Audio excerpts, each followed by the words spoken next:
முன்பின் பாவம் மன்னிக்கப்பட்ட நமது நபி ரசூலுல்லாஹி ஸல்லல்லாஹு அலைஹி வஸல்லம் அவர்கள் ஒவ்வொரு நாளும் 70 முதல் 100 தடவைகள் இஸ்திக்ஃபார் செய்வதாக ஹதீஸ்கள் இடம்பெற்றிருக்கின்றது. நாம் எந்த அளவுக்கு அதிகமாக இஸ்திக்ஃபார் செய்ய வேண்டும், தினம் தினம் பாவம் செய்யக்கூடிய நாம் எவ்வளவு அதிகமாக இஸ்திக்ஃபார் செய்ய வேண்டும். அன்பார்ந்தவர்களே, அல்லாஹ்வின் நல்லடியார்களே, ஒரு இமாமிடத்தில் ஒருவர் வருகிறார்.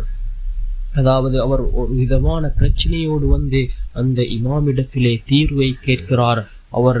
அவருக்கு கூறுகின்றார், நீங்கள் இஸ்திக்ஃபார் செய்யுங்கள் என்று கூறி அவரை அனுப்பிவிடுகிறார்கள். மீண்டும் இன்னும் ஒரு நபர் வருகிறார். சிறிது காலம் கழித்து அந்த நபரிடமும் அந்த இமாம் நீங்கள் இஸ்திக்ஃபார் செய்து விடுங்கள் என்று கூறுகிறார்.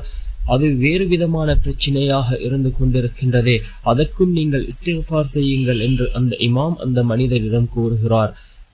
இன்னும் சிறிது காலம் கழித்து இன்னும் ஒரு மனிதர் வருகிறார்.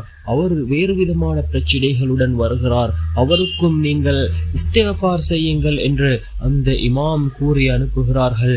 இதனை கவனித்த அந்த இமாமினுடைய மாணவர் அந்த இமாமிடத்திலே கேட்கிறார், 3 நபர்களும் 3 வெவ்வேறு பிரச்சனையுடன் வந்தார்கள், ஆனால் நீங்கள் மூவருக்குமே இஸ்திக்ஃபார் செய்யுமாறு கூறி அனுப்பினீர்கள், ஏன் என்று கேட்டதற்கு அந்த இமாம் கூறினார்கள், இஸ்திக்ஃபாரிலே எல்லா விடயத்துக்குமான தீர்வு இருக்கின்றது.